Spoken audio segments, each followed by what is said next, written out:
Hello, and welcome to a tutorial on mixing with sends in FL Studio.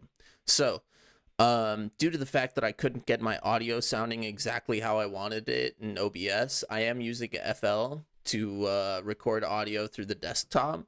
It should be fine. In the future, I'm going to try and make sure that my voice isn't screwing with the project or isn't a part of the project like it is here. But it should be fine. All the lessons in here are still, good to go. So first thing that we're going to talk about is creating a send in FL Studio. So to do that, all you need to do is right click on something and then see here this little thing that says doc2. You're going to go ahead and hit right. And now it docks it over here. In FL12, it used to automatically link it to everything in the mixer from there, but now you have to link manually. I'm going to go over that right now. So for now, I'm going to move this back because I don't need it. And you can see that I've got two sends set up here, reverb and drums. So I'm going to turn off all of the processing plugins on these two things real quick, just so you can see that everything's, normal, bare. And my kick, you can see, is routed to the drum track and also to the melody track right here. I'm going to rename that real quick. And that's for side chaining purposes. And then it's also routed to reverb over here, also for side chaining purposes. You can see right there. So the first thing I'm going to do is I'm going to deroute all my drums, kick, clap, and hat, and oh gosh, open hat. I'm gonna deroute all my drums from the drum track. I'm gonna mix them into the master, so it's like exactly how it would be when you open a project or a blank project or an empty project. So let's take them out of there. And so I'm going to mute. I'm going to mute everything except for the drums of my voice. And so now you can hear what the drums sound like without anything else going on. So I've got this nifty little drum pattern.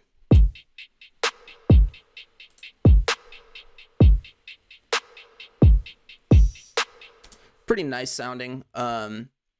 Ooh, let's turn that reverb off.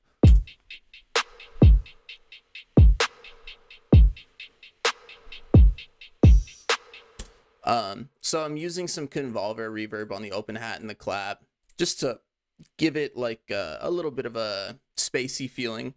But you can tell that like while this drum pattern is a little bit groovy, a little bit bouncy, it's missing something. It doesn't hit, quite as hard as it should.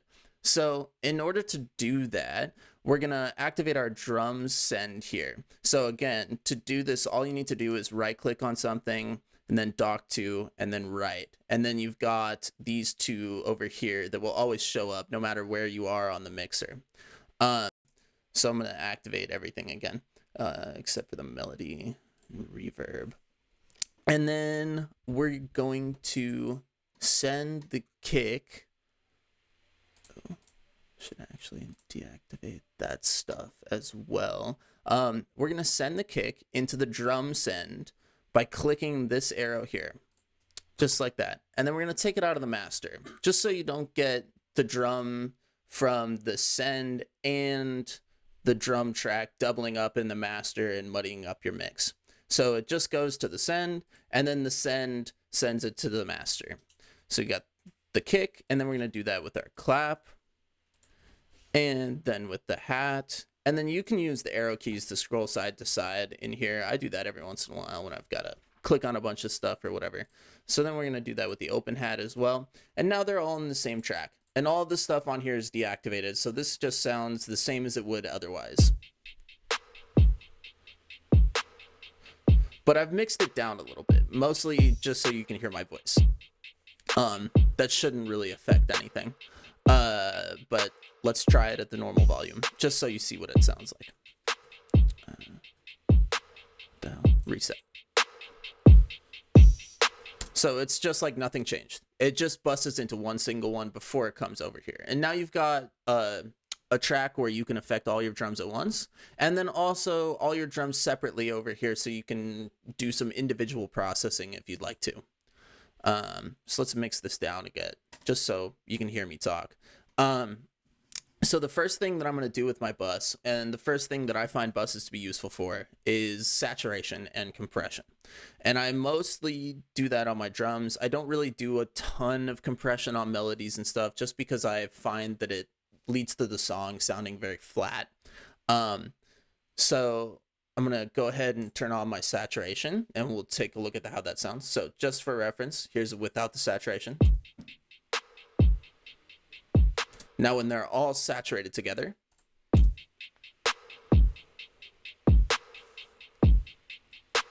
see, you're getting a little bit of that crunch on the kick. You know, the hats are starting to pop out a little bit. Everything's starting to sound a bit grimy. All right, and now we're going to throw the soft clip on. Without the soft clip. With the soft clip. You're just getting a bit more of that high-end crunch. And then with the compressor. Now this one's going to be a big change.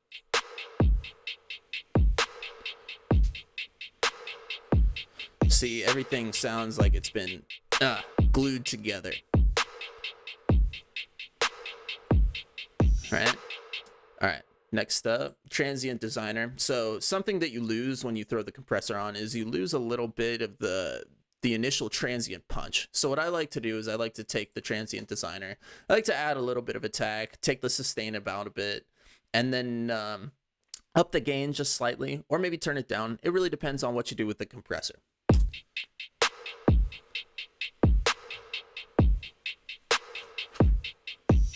And now you really got those drums thumping, you know?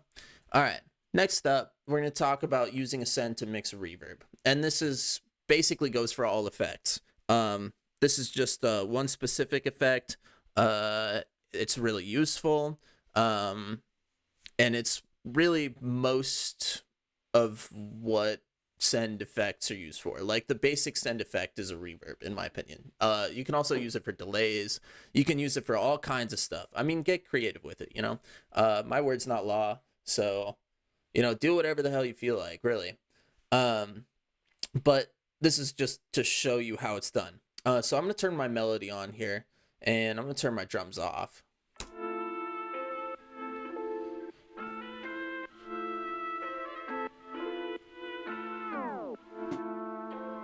Right, so there's my melody without any reverb. And what I'm going to do now is, pretend that wasn't clicked. I'm going to go ahead and bust it into my reverb. So I'm going to click this arrow here, and bam, it's sent to my reverb now. Let me make sure this limiter is, yeah, okay. It's sent to my reverb, and now let me turn that reverb on. So let me turn the reverb on here. None of the effects are turned on, just the reverb.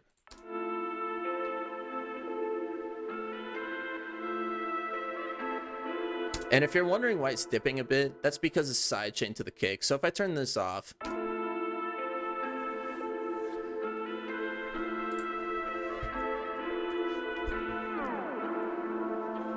right? So what we can do next is we can start affecting just the reverb. So let me show you what I mean. I want to take out some of those highs so it doesn't blend together. And I want to take out some of the lows so it doesn't sound muddy. So I'm going to go ahead and put this EQ on it, so I only get the mids. And then what I'm going to do is I'm going to throw the stereo shaper on it, so you feel like the melody is coming from the left and your reverb is kind of coming from the right, and it gives it this nice stereo field.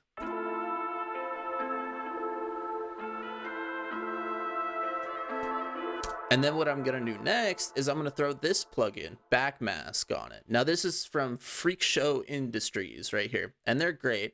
They make a ton of weird plugins, nice weird effects. You know, if you really want to get weird with your music, they're #1 go-to. I'll leave a link in the description. I'll also leave a link in the description to the drum sounds that I'm using. This is Tantu's Finest, Volume 1 right here. Really nice drum kit. I use it a lot. Really nice drum sounds. So yeah, go check it out. Let's see. So I'm gonna turn back mask on, and you're gonna hear what happens to the reverb.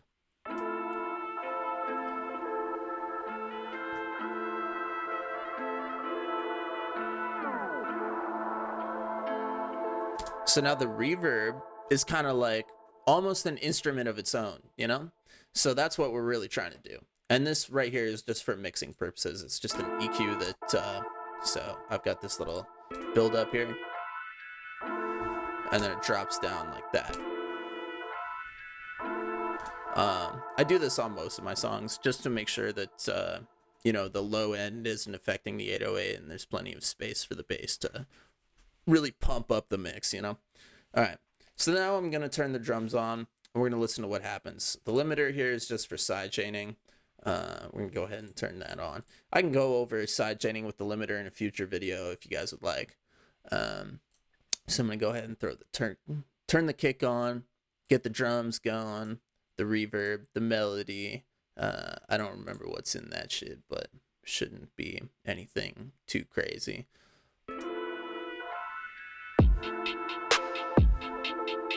These are all just effects. We'll turn them on in a second. But now you can hear my drums are all crunchy, but I can still edit the individual levels of the drums over here. My melody is really nice and spacey, and I've got like the reverb coming from a different place than the melody is, so it's kind of cool and creative in a weird sound imaging way. So yeah, check out some of these strategies, and you can really do whatever you want with effects when it comes to mixes and sends. Just make sure that for effects, you're sending the unprocessed signal into the master track, so you've got the original, and then on the effect, make sure that your mix is 100% wet, because otherwise you're going to start doubling up on the signal, and it sounds kind of weird. If that's what you're going for, like, I'm not going to stop you, but I like to use most of my tools for what they were designed for, but I believe it was Flume said it's all about using your tools for things that they're not designed for. So it's really up to you. Get weird with it, but these are like the basics. All right, so now we're gonna turn on our effects and our 808, and we're just gonna let this beat ride.